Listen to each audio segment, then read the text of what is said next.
The grand hallway of Oakhaven Manor stretched before the old man, Benjamin, a vast, cold canyon of polished marble under the vaulted ceiling. Moonlight, pale and weak, filtered through the tall, arched windows at the far end.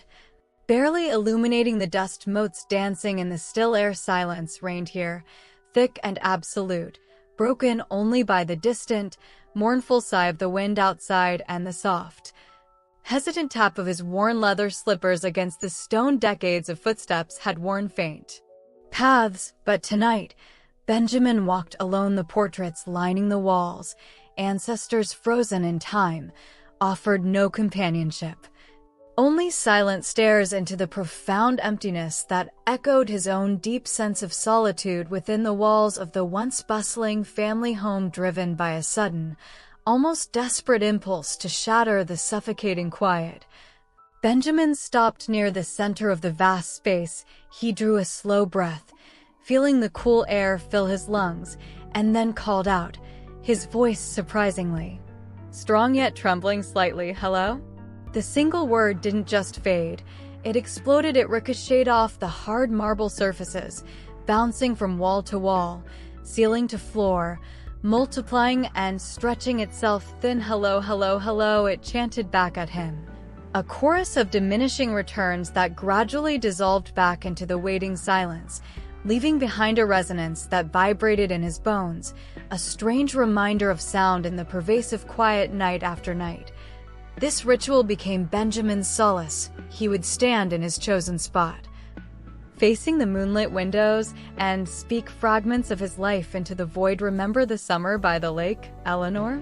He'd murmur, recalling his late wife. The hallway, his faithful, unseen companion, would faithfully return his words, softened and stretched.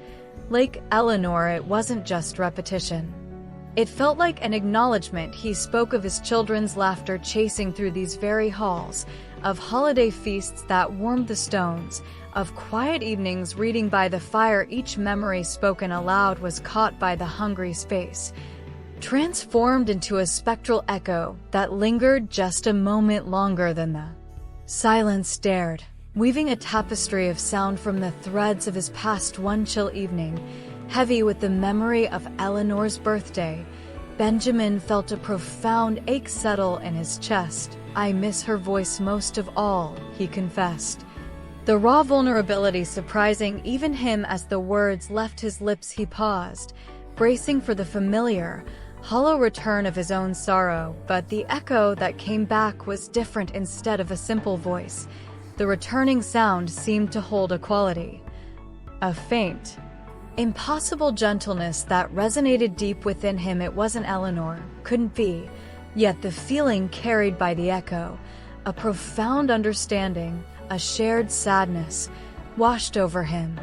Warm and startlingly real, it felt less like an echo and more like a whisper from the very soul of the house itself. A fragile peace began to bloom within Benjamin. The immense hallway no longer felt like a mausoleum of loss, but a sacred vessel holding the reverberations of a life richly lived. He continued his nightly visits, speaking of joys and sorrows, triumphs and regrets. The echoes responded, sometimes crisp and clear, sometimes softened by distance, but always present, always listening. He described the scent of Eleanor's roses, the thrill of his son's first bicycle ride down the corridor, the comforting weight of a grandchild sleeping on his shoulder in the library. Each echo felt like a gentle hand on his shoulder, assuring him that these moments, these feelings, were not lost, merely transformed into something enduring within the walls. Benjamin realized the profound truth.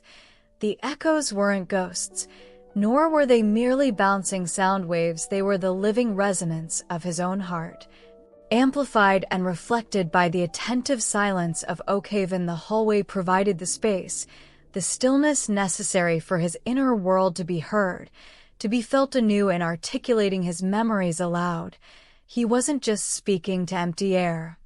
He was listening to the enduring symphony of his own life, composed of love and loss, played back to him with patient clarity. The vast emptiness was merely the canvas upon which his Solauro-esque portrait was revealed through sound. One peaceful night, Benjamin stood silently.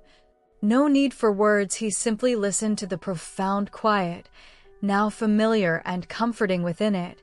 He could almost perceive the faint, layered whispers of all his yesterdays, the laughter, the conversations, the tears, held safe within the stone and timber. The hallway, once echoing only absence, now thrummed with the invisible presence of a lifetime's echoes. A deep calm settled over him.